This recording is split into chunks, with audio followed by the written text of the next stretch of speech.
चलिए दर्शकों आगे बढ़ेंगे। दरअसल बिहार लोक सेवा आयोग की 17वीं प्रारंभिक परीक्षा को लेकर एक अहम फैसला लिया गया है। बीपीएससी ने पटना के बापू परीक्षा परिसर में आयोजित एग्जाम को रद्द कर दिया है। पूरी खबर विस्तार से इस रिपोर्ट में आपको दिखाते हैं।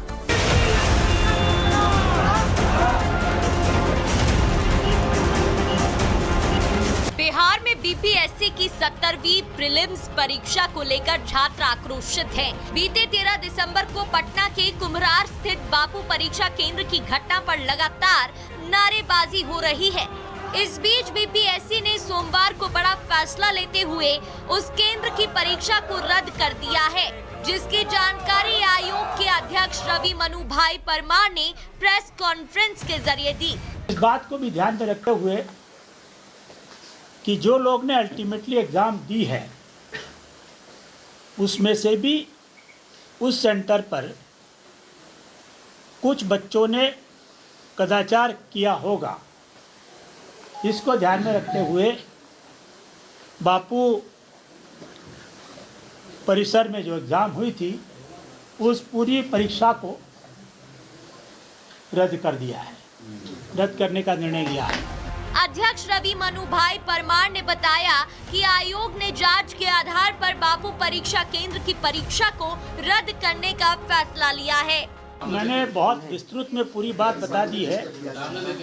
आयोग ने क्या क्या फैक्टर को ध्यान में रखा है, सेंटर सुपरिटेंडेंट का रिपोर्ट,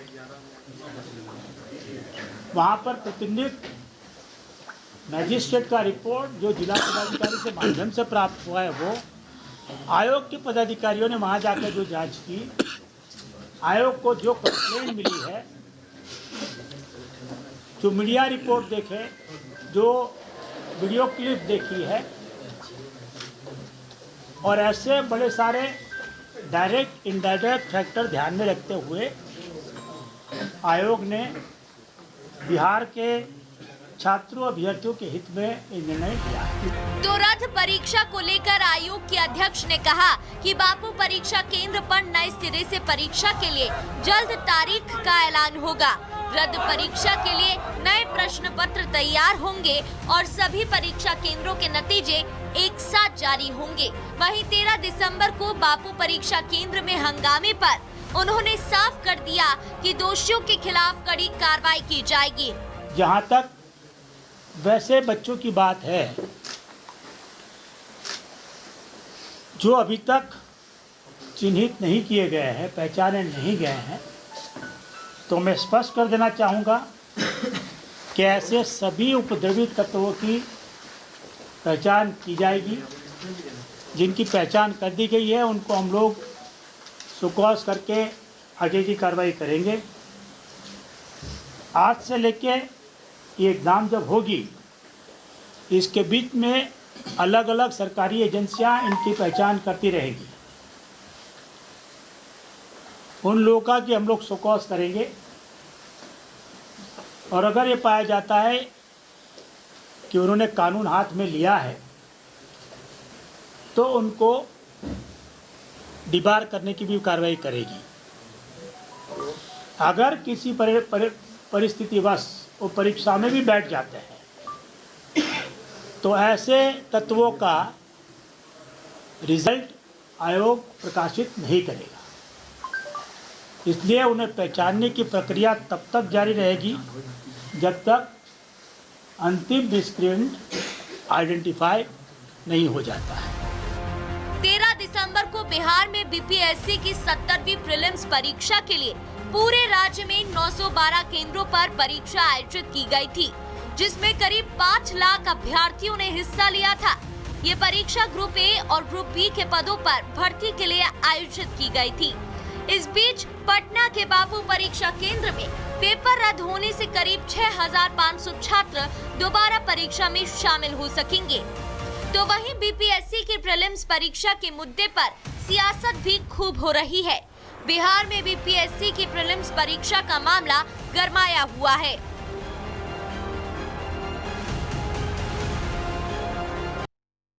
अब बात केंद्रीय गृह मंत्री अमित शाह के छत्तीसगढ़ दौरे की कर लेते हैं कि इस दौरे के दौरान केंद्रीय गृह मंत्री अमित शाह घोर नक्सल प्रभावित क्षेत्र में पहुंचे। ऐसा क्षेत्र जिसे नक्सलियों का गढ़ कहा जाता है, वहां पहुंचकर उन्होंने शहीदों को श्रद्धांजलि अर्पित की है। देखिए रिपोर्ट।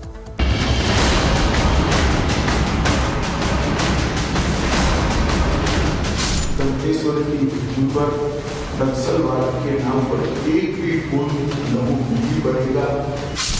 नक्सलियों के घर में घुसकर अमित शाह ने भरी हुंकार। नक्सलियों के गढ़ में नक्सलियों को मिटाने की खाई कसम।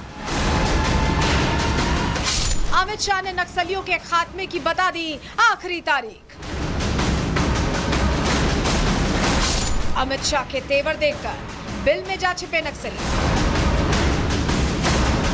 छत्तीसगढ़ दशकों से नक्सलवाद का दंश झेल रहा है। न जाने कितने जवान नक्सलियों से लोहा लेते हुए शहीद हो गए, लेकिन अब अमित शाह ने नक्सलियों के गढ़ कहे जाने वाले जगदलपुर में जाकर दो टूक कह दिया है कि अब बहुत हुआ, अब इस देश में और नक्सलवाद नहीं चलेगा।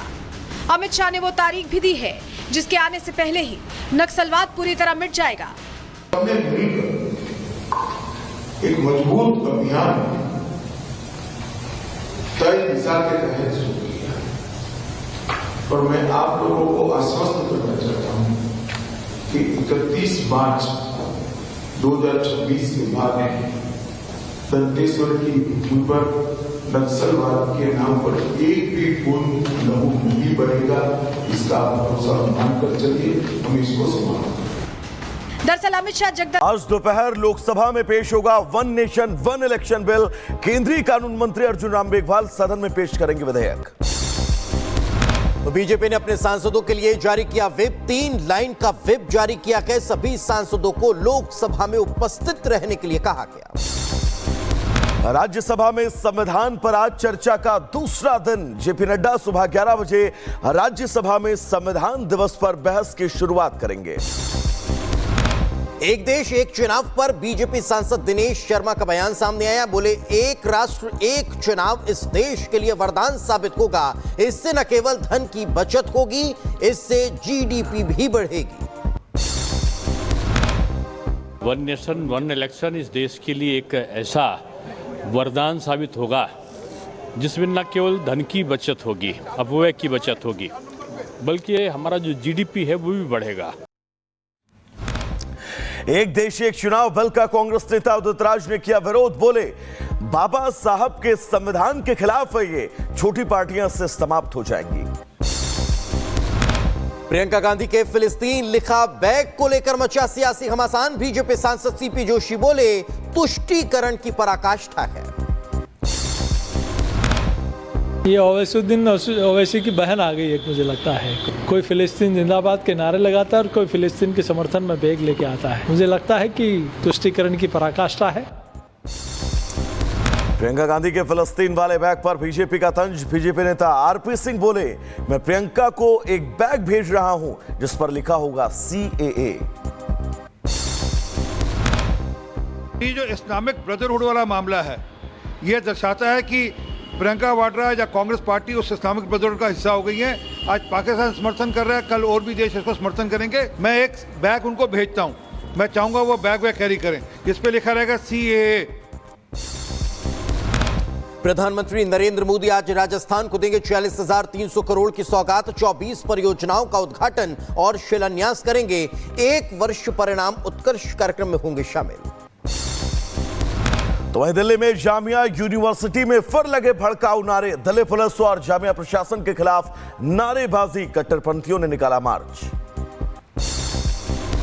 प्रदूषण को लेकर पूरे दिल्ली एनसीआर में ग्रेड 4 के नियम लागू। राजधानी और आसपास के इलाकों में हवा की हालत बेहद खराब। कई इलाकों में AQI 400 के पार पहुंचा।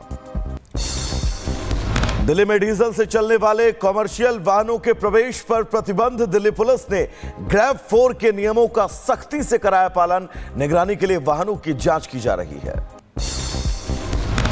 बांग्लादेश में 2025-26 के बीच में हो सकते हैं चुनाव। संविधान से लेकर न्यायपालिका तक में होंगे अहम बदलाव। आजादी सेलिब्रेशन पर मोहम्मद यूनुस ने किया ऐलान। राष्ट्रपति का आज से आंध्र तेलंगाना का 5 दिवसीय दौरा, कई कार्यक्रमों में लेंगी हिस्सा। आज आंध्र प्रदेश के मंगलगिरी स्थित एम्स के दीक्षांत समारोह में शिरकत करेंगी। उधर बदायूं में जामा मस्जिद और नीलकंठ महादेव मंदिर मामले पर आज होगी सुनवाई। Fast track court